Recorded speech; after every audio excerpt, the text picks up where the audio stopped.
के बाद वो शिष्य देख रहे कि गुरु के भीतर शास्त्रीय जो आचरण लक्षण होना लक्षण चाहिए जो होना चाहिए वो है नहीं। वो है नहीं।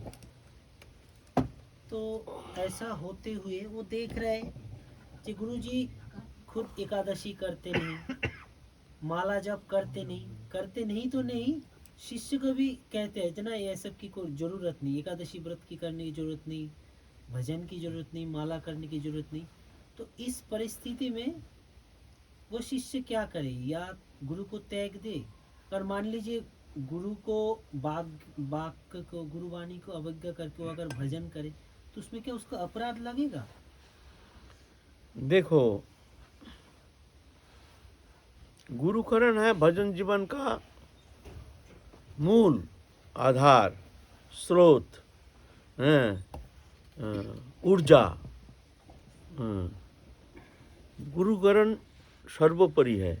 गुरुकरण में अगर थोड़ा सा भी त्रुटि हो गई तो भजन जीवन चौपट, क्योंकि साधक निज चेष्टा द्वारा कभी वहाँ पहुँच नहीं सकते हैं, इतनी शक्ति जीव में है नहीं। गुरु कृपा ही केवलम। गुरु भगवत स्वरूप है, भगवान के प्रतिनिधि है। लेकिन भगवान के प्रतिनिधि सब कोई थोड़ी हो सकते हैं। भगवान जैसे जिसको स्वीकृति देते हैं, अनुमोदन करते हैं, वो गुरु बन सकते हैं। अनुमोदन कैसे करते हैं? शास्त्र में उसका वर्णन है, जो गुरु लक्षण, गुरु कैसे कैसे योग्यता अधिकार ये होने से, कैसे कैसे गुण होने से वो गुरु हो सकते हैं। सर्वोपरि तो गुरु दृष्टा पुरुष होने चाहिए।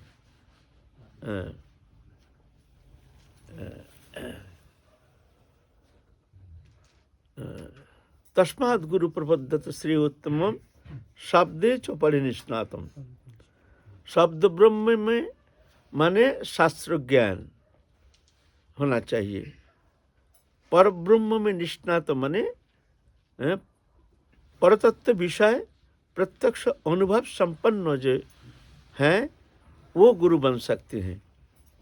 फिर गुरु के अंदर बहुत सारे गुण होनी चाहिए, काम, क्रोध, लोभ, मद, मात्सर्य इत्यादि दोष से वर्जित, तत्ववेत्ता, भगवत निष्ठा। तो माने हर समय हर स्थिति में भगवत चिंतन में एक तन्मयता, तल्लीनता, जागतिक विषय वस्तु पदार्थ से अनासक्त हो। ऐसे बहुत सारे गुण शास्त्र में वर्णन किए हैं। ऐसे जो है वो गुरु हो सकते हैं। लेकिन आजकल क्या होता है, आजकल हम जैसे योग्यता नहीं है, शास्त्रीय लक्षण है नहीं, अनुभव है नहीं, कौन सा वस्तु हम प्रदान करेंगे वो वस्तु से हमारा संबंध ही नहीं, वह हम पहुँचे ही नहीं और पहुँचाना चाहते हैं, भगवत चरण पहुँचाना चाहते हैं। हम तो कहाँ पड़े हैं अनर्थ में और शिष्य को पहुँचाते हैं भगवत चरण सान्निध्य में, चलो जाओ। ऐसा थोड़ी होता है। तस्मात् गुरु प्रबोधित श्री उत्तमम, उत्तम जिज्ञासा, उत्तम प्राप्ति के लिए ऐसे गुरु सान्निध्य में पहुंचना चाहिए। शब्द ब्रह्म में, पर ब्रह्म में निष्णात हो। शास्त्र युक्त सुनिपुण दृढ़ श्रद्धा जार, उत्तम अधिकारी से तारय संसार। श्रद्धालु जन है भक्ति अधिकारी, उत्तम मध्यम कनिष्ठ श्रद्धा अनुसारी। ये तीन प्रकार श्रद्धालु व्यक्ति हैं, है ना। शास्त्र युक्त सुनिपुण, शास्त्र युक्त सुनिपुण दृढ़ श्रद्धा जार, उत्तम अधिकारी से तारय संसार। और हम तो दीक्षा देते हैं, लेकिन शिष्य का कोई जिज्ञासा हो मन में तो उसको निरसन करना चाहिए शास्त्र युक्ति के आधार पर, अपने मनमुखी नहीं। मन में कुछ आया कह दिया, ऐसा करो, ऐसा करो, ऐसा मत करो, ऐसा मत करो। एकादशी फकादशी करने का कोई ज़रूरत नहीं, भोग पोग लगाने का कोई ज़रूरत नहीं। अपना मनमुखी कुछ कह दिया, तुम कहाँ से कह रहे हो? हैं? हैं?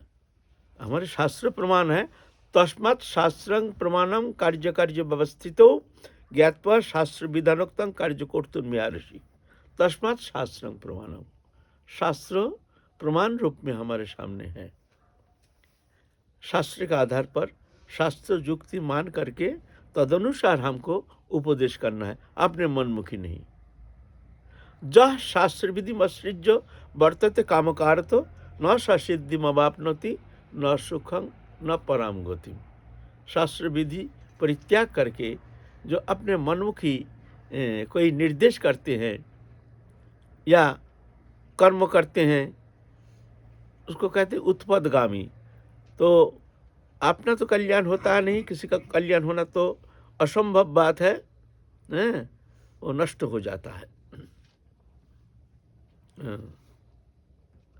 तो इसीलिए गुरुकरण करने के पहले शिष्य को बहुत अच्छी तरह से जान लेना चाहिए गुरु कौन हो सकते हैं। हम इस विषय में पहले भी आलोचना किए हैं, आज प्रश्न कर रहे हैं तो हम कह रहे हैं, हम नहीं कह रहे, शास्त्र ऐसे कहते हैं। तस्मात् गुरु प्रबद्धित श्रेय उत्तमम, उत्तम जानने के लिए शब्दे च परिनिष्णातम, शब्द ब्रह्म में पर ब्रह्म में निष्णात हो, माने अनुभव सिद्ध ज्ञान जो है, ऐसे गुरु। शब्द ब्रह्म शास्त्र ज्ञान नहीं जानने से वो तुम्हारे मन के संशय तो वो छेदन करने में असमर्थ है। हम ठीक है, हम भजनानंदी हैं, लेकिन शास्त्र ज्ञान है नहीं। तो आप हमको कुछ प्रश्न किया, गुरुदेव इसका क्या होता है, इसका कारण क्या है, ये क्या है, तो शास्त्र के अनुसार तो हमको समझाना पड़ेगा। हमको जानकारी है ही नहीं शास्त्र संबंध में, हम क्या कहेंगे भाई? हम जानते हैं लेकिन हमको समझाना मुश्किल हो जाता है। तो पहले गुरु परीक्षा, पहले तो महत्पुरुष के सानिध्य में जा कर के जान लेना चाहिए गुरुकरण संबंध में, कैसे गुरु करना चाहिए, कौन गुरु हो सकते हैं। इस विषय में तत्व जिज्ञासु होकर के कोई महत्पुरुष के सानिध्य में जा कर के जिज्ञासा करनी चाहिए। दीक्षा नहीं, दीक्षा मत लो, पहले जिज्ञासा करो। ये जिज्ञासा कर रहे हैं कैसे हम किससे दीक्षा ग्रहण करेंगे, फिर वो उपदेश करेंगे। देखो ऐसे गुरु होते हैं, ऐसे गुरु लक्षण ऐसे होनी चाहिए, फिर देखो उनके सानिध्य में जा कर के तुम प्रार्थना करना। ऐसे नहीं, पहले जिसको हम गुरु रूप में चयन किए हैं, देखते हैं जो ये इनके प्रति हमारे अटूट श्रद्धा है, पहले बहुत समय तक उनके सानिध्य में रहो, जाओ आते रहो, देखते रहो। उनका आचरण संबंध में, उनके जीवन शैली संबंध में तुम्हारे अंदर कोई प्रश्न नहीं जागना चाहिए। दृढ़ श्रद्धा होनी चाहिए, दृढ़ विश्वास होनी चाहिए ना, हम जिसके सानिध्य में आए हैं, ये इनकी अंदर ये शक्ति है, कृपा करके हमको संसार सागर से मुक्त करा सकते हैं। ये दृढ़ विश्वास होनी चाहिए, एक नंबर। दो नंबर क्या, नहीं इनके प्रति हमारे किसी भी अवस्था में ईश्वर बुद्धि ये नष्ट नहीं हो सकता है। हम इनको ईश्वर रूप में हम इनको वर्ण कर सकते हैं, हृदय में धारण कर सकते हैं, पूर्ण निष्ठा इनके प्रति है। ऐसे जब तुम लंबा समय तक उनके सानिध्य में आकर के जब निस्संदेह हो जाओगे, तब जाके प्रार्थना करना, जे गुरुदेव आप कृपा करके हमको दीक्षा मंत्र प्रदान कीजिए। पहले नहीं। हाँ श्रद्धा है, अच्छा है, श्रद्धा होनी तो अच्छी बात है, लेकिन ऐसा नहीं फट आ जाया काली दीक्षा ले लिया, ऐसा नहीं होता है। मानो 4-6 साल अगर हम उन श्री गुरुदेव को यही देखते रहे कि गुरुदेव इनमें हमारी पूर्ण निष्ठा होगी कि नहीं, और समय व्यतीत हो गया और गुरुजी अंतर्ध्यान हो गए, चले गए। जिनको हम श्रद्धा करते थे, जिन पर हमारी श्रद्धा थी, निष्ठा थी, तो इसका मतलब वंचित रह जाएंगे। तो गुरु तुम अपने विचार के द्वारा तुम निरूपण करके, गुरु को चयन करके तुम परमार्थ प्राप्त कर लोगे, भगवत प्राप्ति करने में समर्थ हो। तुम्हारा कहने का मतलब है गुरु साक्षात भगवान, गुरु स्वयं तुमको कृपा करेंगे। भगवान है ना तुम्हारे, जब गुरुकरण करने का ठीक ठीक समय होगा, जब जान लेंगे, तो किसी भी ना किसी अवस्था में गुरु तुम्हारे पास आ जाएंगे, स्वयं आ जाएंगे, या तुमको निर्देश दे देंगे, जाओ वहाँ जाओ। ऐसे ऐसे है, ऐसा नहीं है जो हम अपने विचार के द्वारा किसी को गुरु रूप में वर्ण करके संसार सागर से मुक्त हो जाएंगे, ऐसा थोड़ी होता है। हमारे बड़े बाबा थे, बड़े बाबा माने रामदास बाबा जी के जो गुरु हैं राधा रमन चरण दास देव, तो उनको संसार के प्रति अनासक्ति आ गई, तो क्या करेंगे, हमारे गुरुकरण तो हुआ नहीं। तो उनके एक देवी मंदिर थी बगल में, तो वहाँ पुरस्चरण किए, देवी मंत्र में पुरस्चरण किए हैं। पुरस्चरण करने से देवी आविर्भूता हो गई, हो करके देवी से प्रार्थना की, हम गुरुकरण करना चाहते हैं, हे माँ बताओ हमारे गुरु कौन है। तो बताएं, तुम्हारे गुरु तुम्हारे इंतज़ार कर रहे हैं तुम्हारे लिए, तुम यहाँ से चले जाओ अयोध्या, वहाँ सरजू के किनारे में तुमको गुरु मिल जाएगा, वहाँ गुरु तुम्हारे लिए इंतज़ार कर रहे हैं। ऐसा है, गुरु जब समय होता है गुरु स्वयं आ जाएंगे। बोले तो हम क्या करेंगे, तुम क्या करोगे, तुम्हारे हाथ में है क्या, क्या है, जो है उतना ही करो ना। बोले क्या करेंगे, नाम करो, नाम तो है ना, नाम भगवत स्वरूप है, भगवान का अभिन्न स्वरूप है, शब्द ब्रह्म है। नाम को आश्रय करो, नाम करते रहो, रोते रहो, हे नाम प्रभु तुम हमको कृपा करके गुरु चरण सान्निध्य में पहुंचा दो, हम जानते नहीं हमारा गुरु कौन है। संकल्प करके अखंड नाम करते रहो, तो नाम तुमको पहुंचा देंगे। नाम जब तक गुरुकरण नहीं होता है, ऐसे सामर्थ्य महापुरुष को चरण सान्निध्य प्राप्त होने का जब तक उनको मौका नहीं मिलता, तब तक जाके नाम करते रहो, विश्वास करो। ध्रुव महाराज कौन सा गुरुकरण करने के लिए गए थे, ध्रुव महाराज बोलो ना, 5 साल उम्र में ध्रुव महाराज चले गए। विमाता के कठोर शब्द सुन करके मन में इतने व्यथा प्राप्त हुए हैं। विमाता ने कह दिया तू पिता के गोदी में बैठना चाहता है। अरे पागल, हुआ क्या, सुरुचि और सुनती 2 कन्या है, 2 पत्नी है। तो राजा उत्तानपाद ना,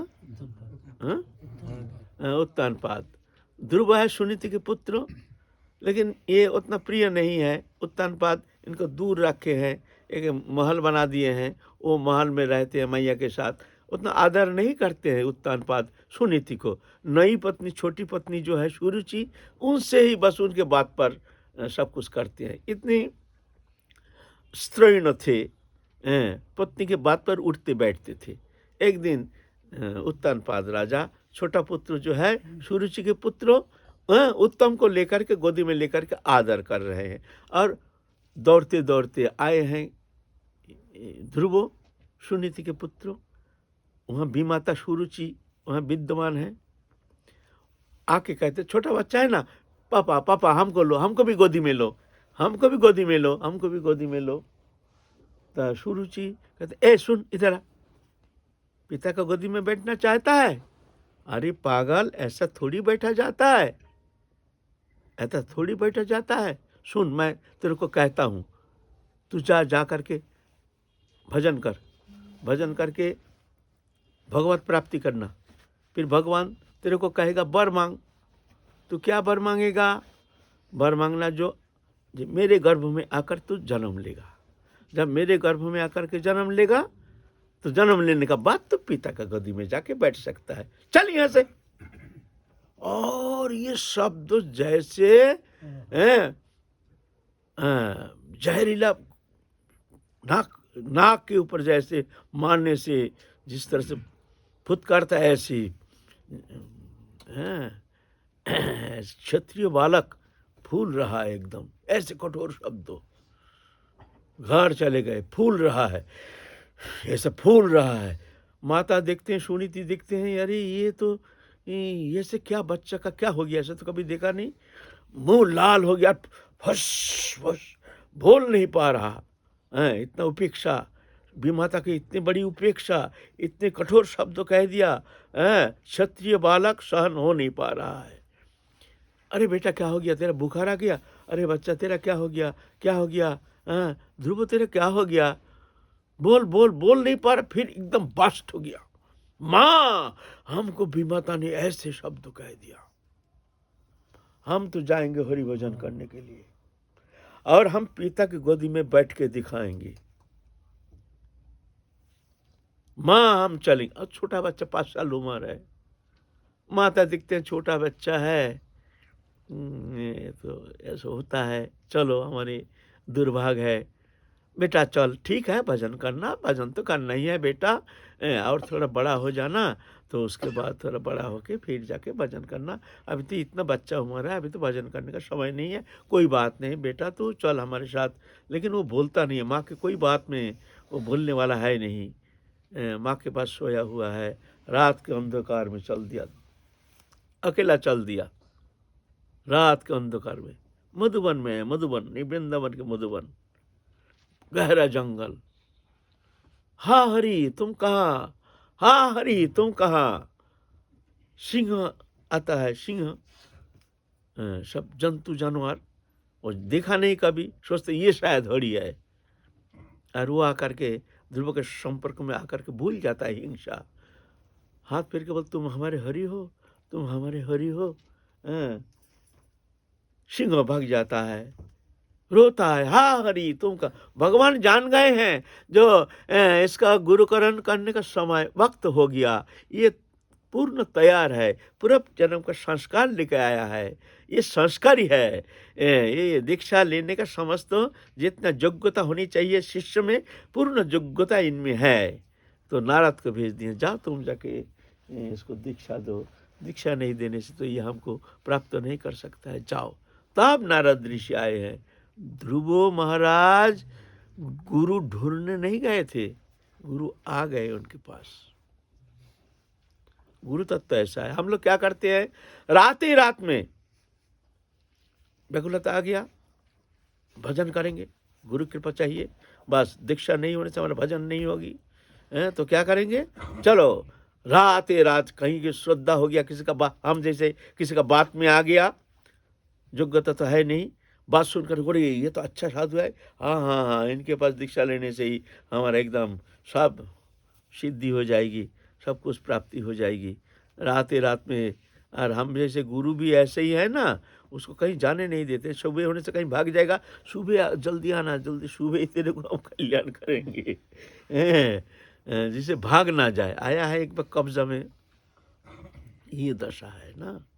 फिर 2 दिन पीछे देखते हैं, अरे पोल खुल जाता है, अरे ये तो ऐसे है, ये तो ऐसे है, अरे ऐसे है, ये तो ऐसे है, लोभी गुरु लालची चेला, दोनों नरक में ठेला में ठेला, श्रद्धा हट जाती है, भजन जीवन चौपाट हो जाता है, ऐसे थोड़ी होता है। तो अगर किसी के मन में ऐसी व्याकुलता आई तो वो हरिनाम करना चाहिए, उसको पहले हरिनाम आश्रय करके। अच्छा। हरिनाम करने के लिए गुरुकरण का ऐसा कोई खास आवश्यकता है नहीं।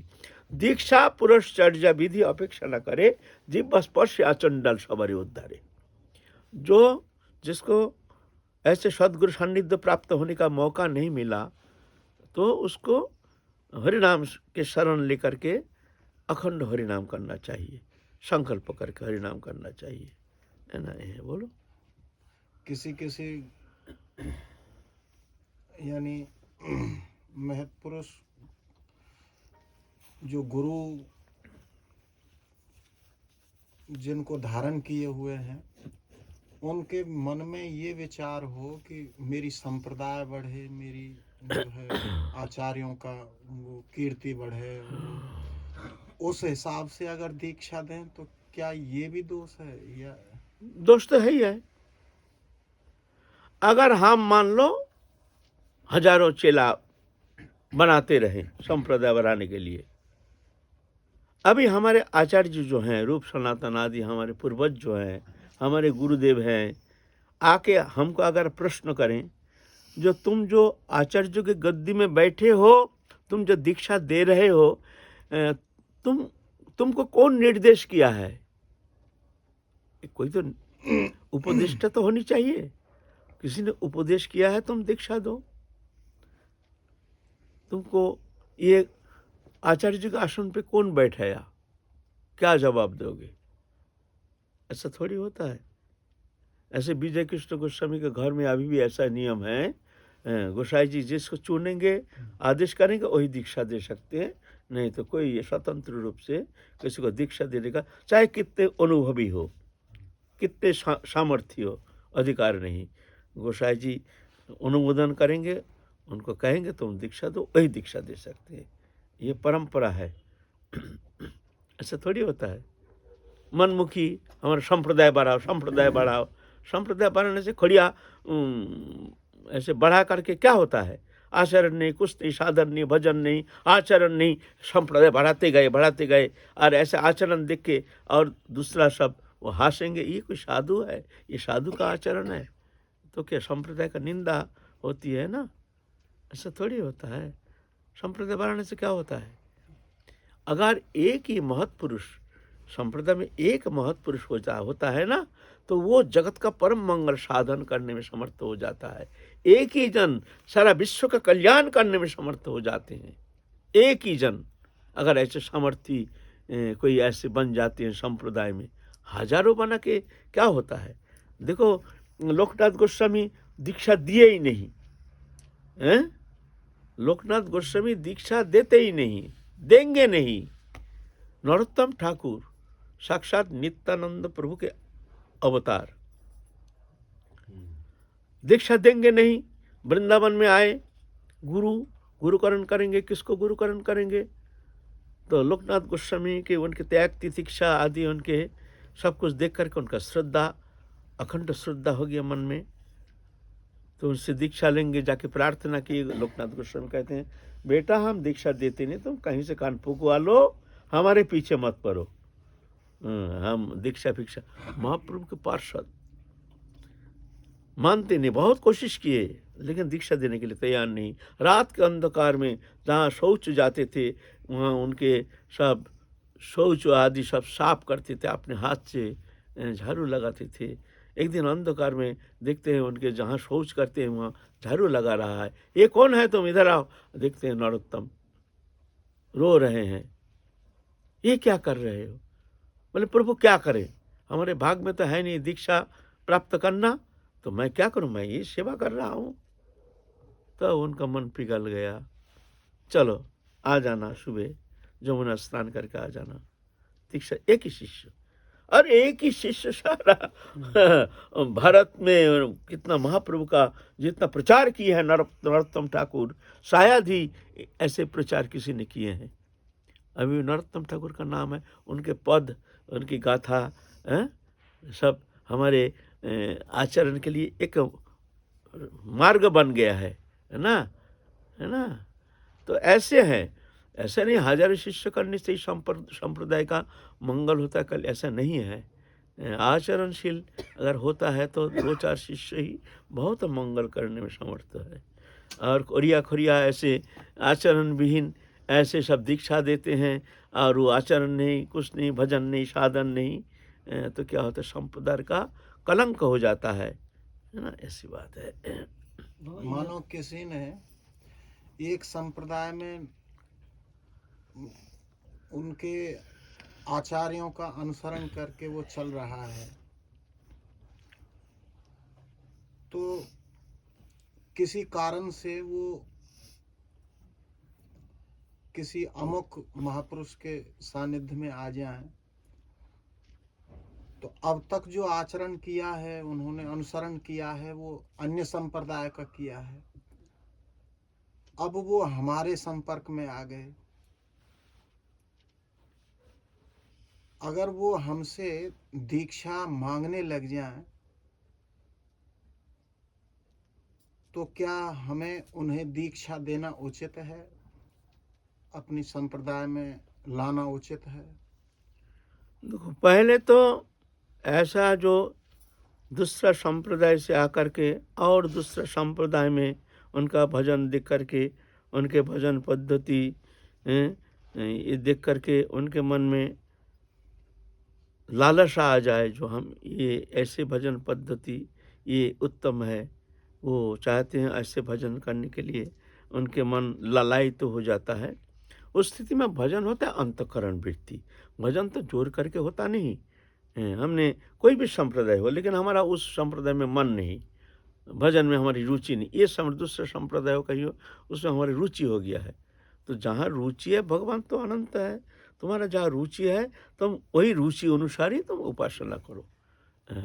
बिना रुचि जोर करके हम देखते हैं इसी में ये उपासना पद्धति हमको अच्छा लगता है, यहाँ हमारा मन लगता है, और जहाँ हमारा रुचि नहीं, हमको वो उपासना मिली है, तो उस स्थिति में जोर करके बंद करके कोशिश करके दुखी ऐसे भजन एक स्वाभाविक अंतःकरण वृत्ति, जहाँ मन लगे वही उत्तम है। भगवान तो अनंत है, जिस स्वरूप जिस मार्ग तुमको अच्छा लगे उस मार्ग अनुसार तुमको आराधना करने के लिए कोशिश करनी चाहिए, उसमें तुम्हारे भजन में उन्नति होती है। ऐसा उसमें कोई दोष नहीं लगता है। बात आया दीक्षा, अगर संप्रदाय है, संप्रदाय 4 संप्रदाय है ना, अगर गुरु वैष्णव गुरु, सामर्थ्य गुरु, ऐसे गुरु हैं, तो वहाँ जो दीक्षा देंगे दूसरा कोई संप्रदाय के, चिंतनीय विषय है, उनके विचार करने का विषय है। झट करके ऐसा होता नहीं है ना, संप्रदाय है ना, जैसे समझाया भी जाता है। समझाया जाता है। तो उस स्थिति में उनको क्या करना चाहिए, उनको अपना संप्रदाय में ही रहो, लेकिन तुम्हारे भाव अनुसार तुम भजन करो, उसमें कोई नुकसान नहीं होता है। ये हमारे ब्रजों में देखा जाता है, रामानंदी संप्रदाय, लेकिन रामानंदी राम उपासना में उनका मन नहीं है, वो राधा कृष्ण उपासना में उनका है रामानंदी उपासना कर रहे हैं राधा कृष्ण ऐसे हैं, बहुत बहुत सिद्ध महात्मा हम देखे हैं, बहुत सारे सिद्ध महात्मा हम देखे हैं, बाबा यहाँ पे तो उसमें दोष नहीं लगता है, वो हमारी रुचि है। रामानंदी हरे कृष्ण महामंत्र जपते हैं, हमारे सर्व गोस्वामी की धारा जो है, उस धारा में प्रभावित हो करके ऐसे भजन ऐसे बहुत देखे हैं, इसमें दोष नहीं लगता है, इसमें कर सकते, क्योंकि अंतर जगत की जो स्वाभाविक हमारी जो स्प्रिया है, रुचि है, तदनुसार भजन करना ही उत्तम है। जहाँ रुचि नहीं, जोर करके मन को समझा बुझा, ऐसा थोड़ी होता है भजन। एक स्वाभाविक वृत्ति, एक रुचिपूर्ण, एक तन्मयता, एक तल्लीनता, ये तो भजन का प्राण केंद्र है। अगर तल्लीनता तन्मयता ही है नहीं, जोर करके बलपूर्वक खिंचातानी करके ऐसा करके भगवत प्राप्ति थोड़ी होती है, ऐसा होती नहीं, स्वाभाविक होनी चाहिए, इसमें दोष नहीं लगता है। इसमें कहा जाए वो जो नहीं ये दोष है ना, दोष नहीं है इसमें, ऐसा होता है। बहुत कृष्णानंदी है, वो राम उपासना करते हैं, ऐसा भी देखा गया है बहुत। हाँ, ऐसे कृष्णानंद स्वामी जो केरला में अभी भगवत सप्ताह कर रहे हैं, ब्रजवासी है, उनका भी महात्मा है, रामानंद कृष्णाचार्य जी रामानंदी अच्छे परम संत हैं, नित्य गोपाल दास जी ब्रजवासी हैं, परम संत हैं, रामानंदी संप्रदाय के आचार्य हैं, परम संत हैं। रुचि, आग्रह, श्रद्धा ये होनी चाहिए, बस। भगवान है, जो स्वरूप में तुम्हारा मन लगता है वही उपासना ही सर्वोत्तम है। रुचि नहीं, कुछ नहीं, किसी के बात पर जोर करके मन को खींच करके लाने का बार बार कोशिश करना अच्छा लगता नहीं, मन तो उधर खींचता है और उधर तुम भजन, ऐसा थोड़ी होता है, ऐसा कभी होता नहीं है। ये कोई दोषणीय है नहीं, ये दोष नहीं है, ये मन की एक स्वाभाविक वृत्ति है, ठीक है, ऐसा नहीं। बाबा मेरी एक जिज्ञासा है, बताओ। आप अपने गुरुजी के प्रकटमान रहते हुए, अगर गुरुजी आपको आज्ञा करते कि तुम दीक्षा दो, तो क्या हाँ, गुरुजी आप अगर आदेश करते हैं तो ठीक है, खूब दो भाई, तुम्हारा योग्यता हो चाहे ना हो, उससे कोई मतलब नहीं। गुरु आदेश किए हैं, दे दो, गुरु को सामने रख करके तुम खूब दीक्षा दो, उसमें कोई दोष नहीं है। लेकिन गुरुदेव आदेश नहीं किए हैं, हम स्वयं ही गुरु बन गए हैं, स्वयं ही उद्धार कार्य में लग गए हैं, हमारा मन तो ऐसा अनुमोदन नहीं करता है।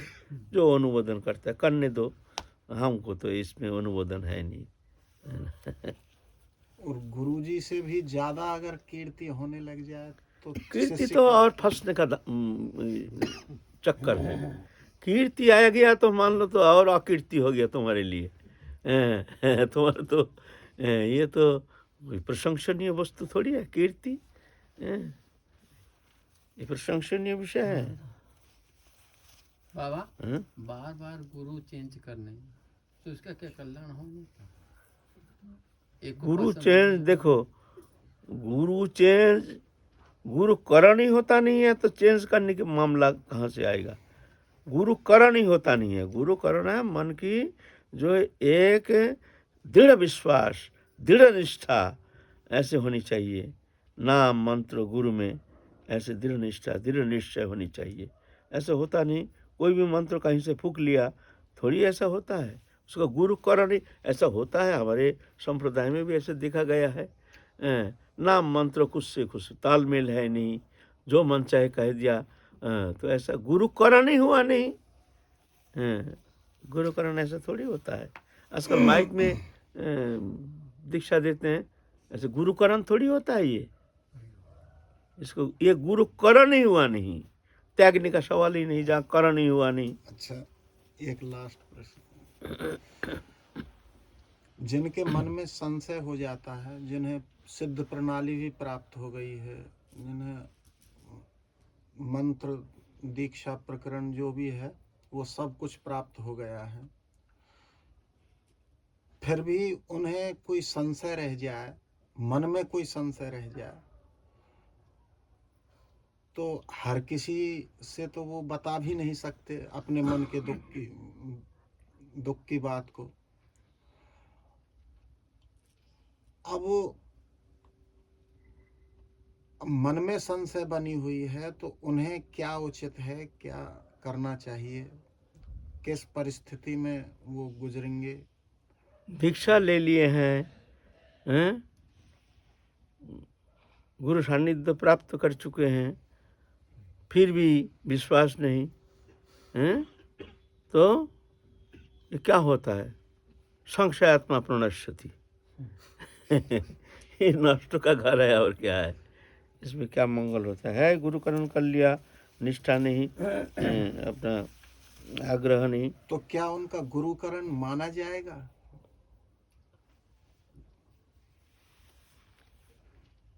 देखो अगर संप्रदायभुक्त गुरु है तो, और ठीक ठीक मंत्र ठीक है, सब कुछ ठीक है, तो गुरुकरण तो माना ही जाना चाहिए, वो तो उसमें संदेह नहीं है। तुम्हारे भरोसा विश्वास है नहीं, वो तो अलग बात है, लेकिन गुरुकरण तो माना ही जाएगा। हाँ, गुरु कभी उत्पदगामी होता है, भक्ति विरोधी कर्म करते हैं, व्यभिचारी होते हैं, है ना, ऐसे स्थिति में तो संदेह आ जाता है। उस स्थिति में तो गुरु परिवर्तन करना चाहिए, कर सकते हैं। लेकिन अगर गुरु भजनानंदी हैं, गुरु संप्रदायी हैं, ठीक ठीक मंत्र प्राप्त किए हैं, तो जा करके वहाँ गुरु त्याग का तो कोई प्रश्न उठता नहीं है। वहाँ गुरु सान्निध्य में रह करके ही उसको भजन करना चाहिए।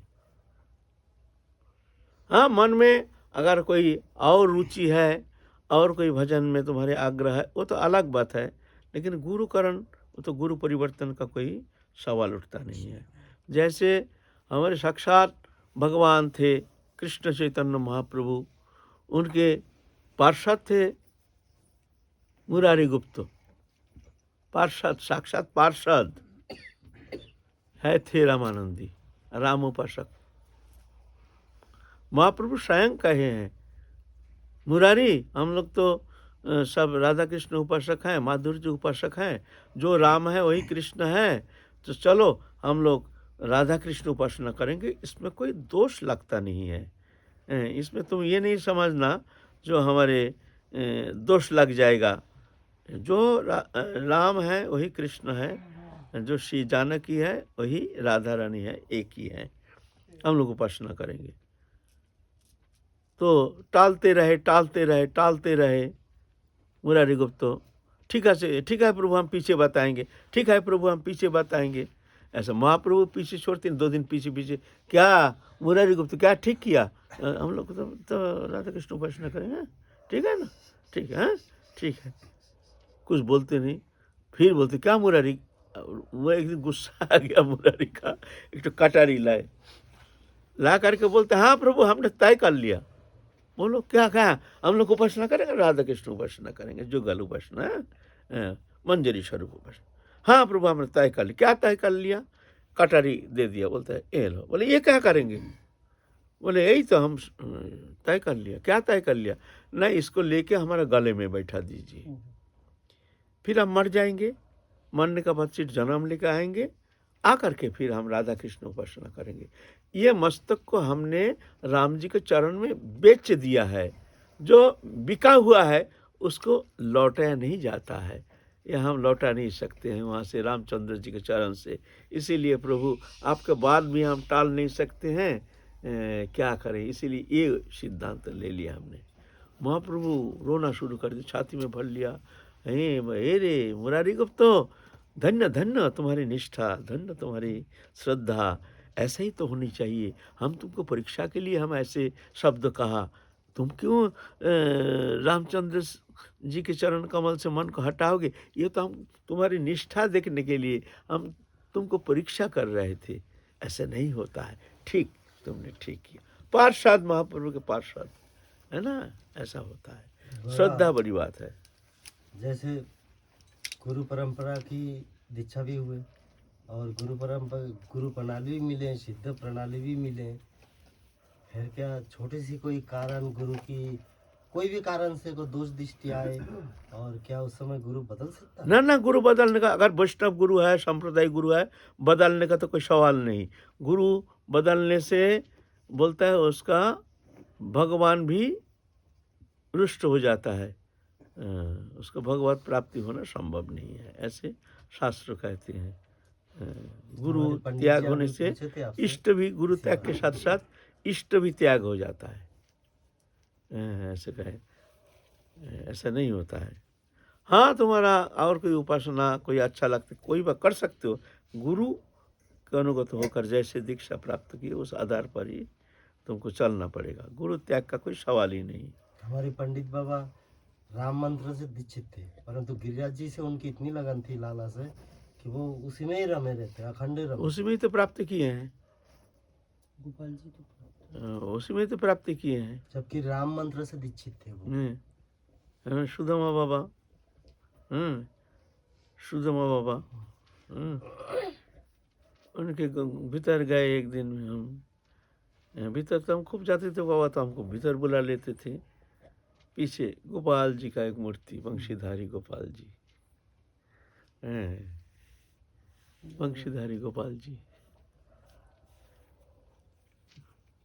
तो ये ऐसा नहीं, महापुरुष है ना, महापुरुष सामर्थ्य है, ऐसी बात नहीं है।